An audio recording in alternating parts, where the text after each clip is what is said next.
कोविड-19 के चलते लद्दाख के बच्चों के साथ नाइंसाफी और अफसरशाही का लद्दाख को नजरअंदाज का उदाहरण सामने आया है। पूरे भारत में कोविड के मद्देनजर आईआईटी जेईई एडवांस के पेपर को लेकर इस साल एग्जाम सेंटर्स की तादाद बढ़ाई गई थी, ताकि बच्चों को पाबंदियों को लेकर किसी दिक्कत का सामना न करना पड़े। लेकिन जाने अनजाने में लद्दाख के साथ यहाँ भी भेदभाव हो गया। पिछले साल तक आईआईटी जेईई एडवांस का जम्मू कश्मीर में एक ही सेंटर बनता था, वो भी जम्मू में। लेकिन इस बार जम्मू के साथ साथ कश्मीर में भी सेंटर बनाया गया था। भारत में जगह जगह बनाए गए सेंटर्स, लेकिन लद्दाख को भुला दिया गया और वहां के बच्चों के भविष्य के साथ चोट की गई। कोविड-19 के चलते ना तो वहां के बच्चे कश्मीर पहुंच सके और ना ही जम्मू, जिसकी वजह से वो इस एग्जाम में हिस्सा नहीं ले सके।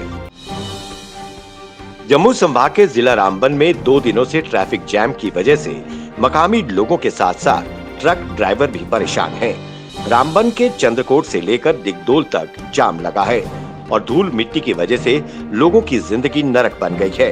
गैमन इंडिया द्वारा अनप्लान्ड कटिंग करके नासरी से लेकर बनिहाल तक पस्सियां गिरने वाला इलाका बना दिया गया है। ये जाम रामबन के लोगों के लिए नर्क बन गया है। वहीं मकामी लोगों ने उपराज्यपाल से अपील की कि वो इन्हें नर्क से बाहर निकालें। जम्मू कश्मीर में कोरोना के 738 नए मामले सामने आए हैं। वहीं दूसरी तरफ 1706 लोगों ने कोरोना वायरस को पिछले 24 घंटे में मात दी और स्वस्थ हुए। प्रदेश सरकार द्वारा जारी बुलेटिन के मुताबिक पूरे जम्मू कश्मीर में 1268 लोगों की मौत हो चुकी है। वहीं प्रदेश में सबसे ज्यादा प्रभावित जिला श्रीनगर रहा, जहां कोरोना के 183 नए मामले सामने आए हैं। वहीं अगर जम्मू संभाग की बात करें तो यहां 290 नए मामले सामने आए हैं, तो वहीं दूसरी तरफ संभाग में 448 नए मामले सामने आए हैं। इसके बाद पूरे जम्मू कश्मीर में कोरोना संक्रमितों की संख्या बढ़कर 80,476 हो गई है।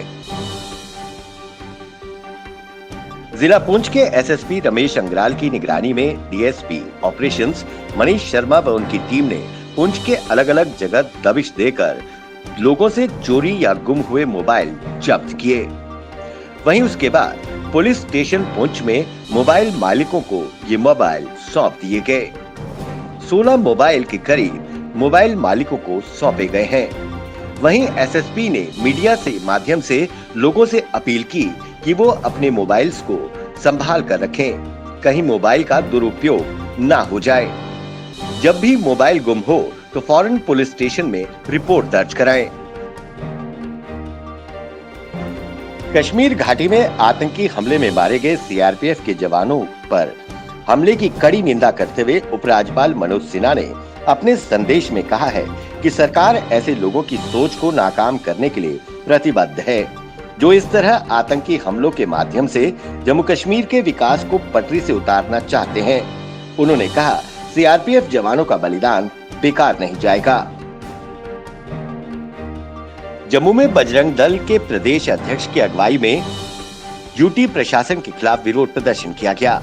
उन्होंने आरोप लगाया कि फायर सर्विसेज में जो लिस्ट आउट हुई है, इस लिस्ट में जम्मू के साथ बड़े स्तर पर भेदभाव किया गया है।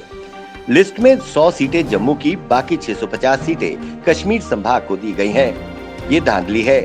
उन्होंने उपराज्यपाल से अपील की कि वो इस धांधली को तुरंत हस्तक्षेप कर और गुनाहगारों को और करप्ट अधिकारियों पर एक्शन लें। जम्मू में पीडीडी डेली वेजेस ने अपनी मांगों के समर्थन में प्रशासन के खिलाफ जमकर विरोध प्रदर्शन किया। उन्होंने कहा कि 72 घंटे की कॉल का दूसरा दिन है। हमने चीफ इंजीनियर पीडीडी से मुलाकात की।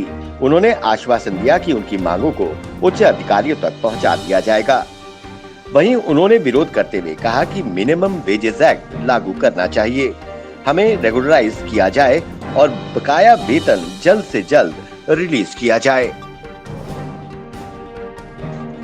जम्मू संभाग के जिला पुंछ में सुरनकोट में पुलिस की एसओजी और सेना की 16 आरआर द्वारा सूचना के आधार पर कॉर्डन एंड सर्च ऑपरेशन चलाया गया। इस दौरान बयांगरा इलाके में एक बैग बरामद किया गया। इस बैग में से एक AK-47, 3 AK मैगजीन, एक मेड इन पाकिस्तान पिस्टल और AK-47 के 150 राउंड बरामद किए गए। पुलिस ने मामला दर्ज कर जांच शुरू कर दी है। रामगढ़ सीमावर्ती क्षेत्र में आज बैक टू विलेज का तीसरा चरण शुरू हुआ, जो एक औपचारिकता बनकर रह गया। बैक टू विलेज के तीसरे चरण में कहीं पंच सरपंच समर्थन में दिखे तो कहीं इसके विरोध में। चक सलारिया के पंच विजय कुमार बाबा ने बताया कि पहले भी बैक टू विलेज में उन्होंने अपने इलाके की समस्याएं बताई थीं, लेकिन समस्याएं हल नहीं हुई, जैसी की तैसी ही रहीं। फिर इस बैक टू विलेज फेज 3 का क्या फायदा? वहीं उन्होंने कहा कि इस मुतल्लक डीसी रोहित खजूरिया से भी वो मिले थे, पर हमारे मसलों पर कोई गौर नहीं किया गया। वहीं वो सब कार्यक्रम को छोड़कर चले गए। इस कार्यक्रम में आए अधिकारियों ने कहा कि उन्होंने डीसी रोहित खजूरिया को जानकारी दे दी है।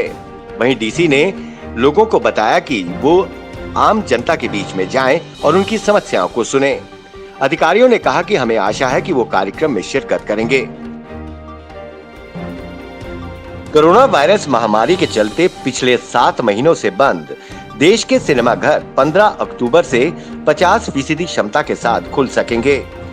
इसके लिए सरकार ने बकायदा एसओपी की घोषणा की है। कंटेनमेंट जोन को छोड़कर बाकी क्षेत्रों में 15 अक्टूबर से 50% क्षमता के साथ मल्टीप्लेक्स और सिनेमाघरों का संचालन किया जा सकेगा। हालांकि यहाँ सामाजिक दूरी और मास्क लगाने का पूरा ख्याल रखना होगा। इस बात की जानकारी सूचना और प्रसारण मंत्री प्रकाश जावड़ेकर ने दी।